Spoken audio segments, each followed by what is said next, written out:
Good evening, folks. Welcome back to the conversion series. We're on episode 3 now. So now we're kind of at a stage where we need to start reassembling. Also need more monster walleye videos. More monster walleye videos coming. Hopefully my next video doesn't have any big walleye in it. Kind of torn whether to make a video or watch his live chat. If you haven't heard of Clayton Schick Outdoors, you should watch him. He's a good guy in, I think, Saskatchewan. He makes real good fishing videos. Good guy. Alright, let's get this thing back together. First thing you need to do is you need to drive the one end in.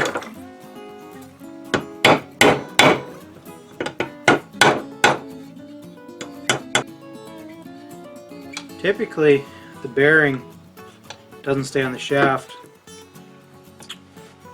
so makes it a little more awkward having to press the whole thing on there.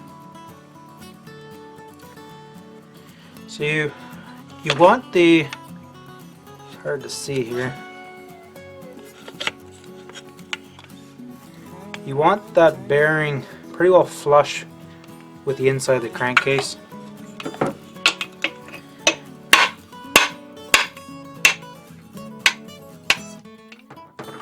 Alright, that's perfect. So I have a gasket set here and a crank and seals. There's the kit that comes with the 2 O-rings, the seals. I'll put a link for this kit down below. Next thing you want to do here, you just need to install your gasket. So what you need to do is you need to put this other half on and then use the bolts to tighten up the other half. It kind of makes like a bit of a puller.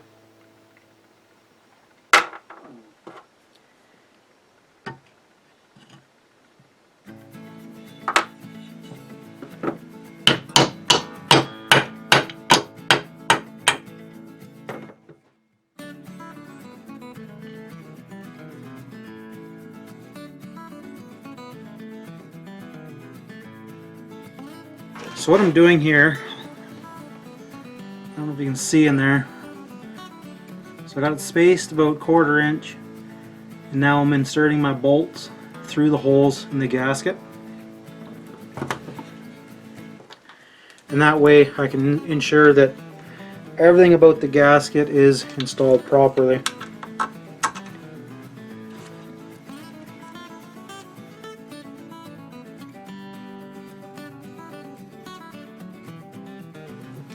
One thing I hadn't mentioned is that the bolts that hold the crankcase together also hold your log dogs or your skidding plate.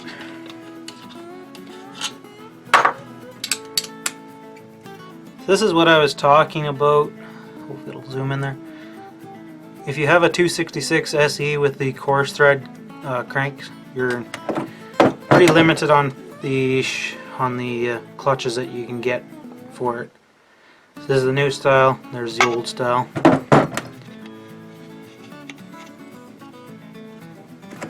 we go. New and old.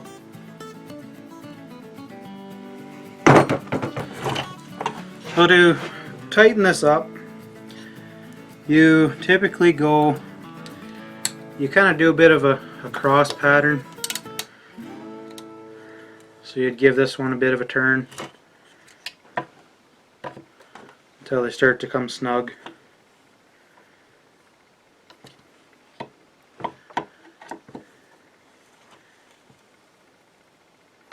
Kind of all by feel for me.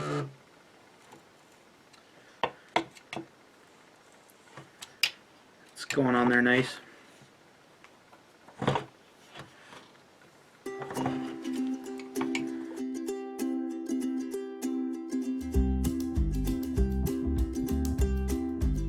So we're pretty well almost there. So you can feel the difference. It's just a when it finally is touching both sides, there's a definite difference. Now is the time to get this in here.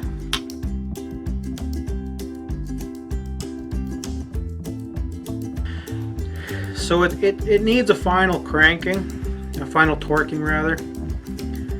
I don't really do any magical torque number. I probably should, but I haven't needed to so far. So what I do is I go through them and just make sure they're snug. All of them are at the same sort of snugness, basically.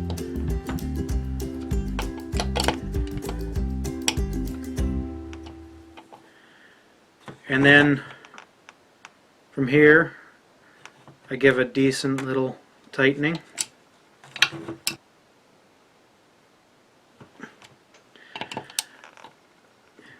And then I do it in this cross pattern.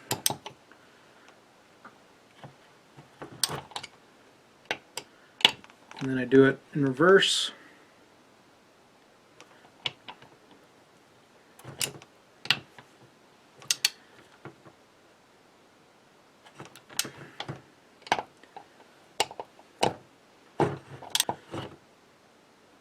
Alright, so the center's tight enough. And once the center's tight enough, then I go ahead and do a final torquing on the rest of the saw on the outsides.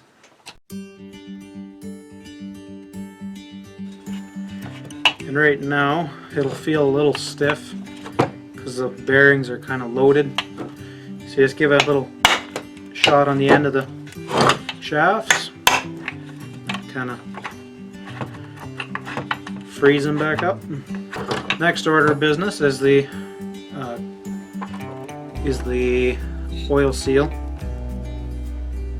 This side's really quite easy. It just pops in and out. So it just pops out like that, and then to put it back in, you push her in. You might need to hit it with a socket or something, drive it out. So that one's brand new. The O-ring, it goes around the outside.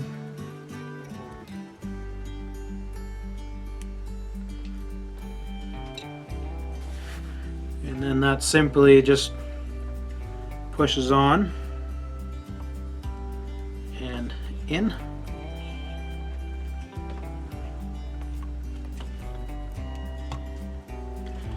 That.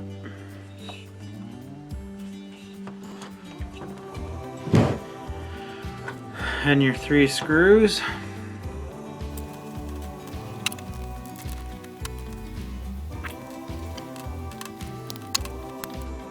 Now these don't need to be terribly tight. But you want them so they don't back out and get caught in your flywheel. That would be no good. That side's there's done. Time for the flywheel. Now don't forget that half moon that you put on the magnet. Put a little oil just on that moon. Nothing crazy, just a tiny bit just so it doesn't rust in. So that's in there now. And you gotta line your keyed shaft up with that moon. It's not very hard.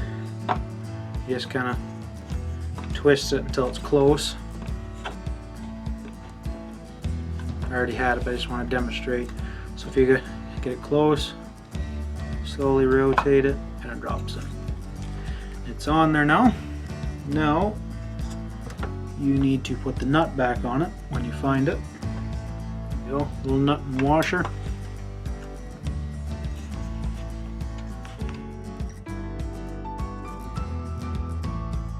Alright folks, that'll wrap up this episode of Stuff and Such on this conversion build.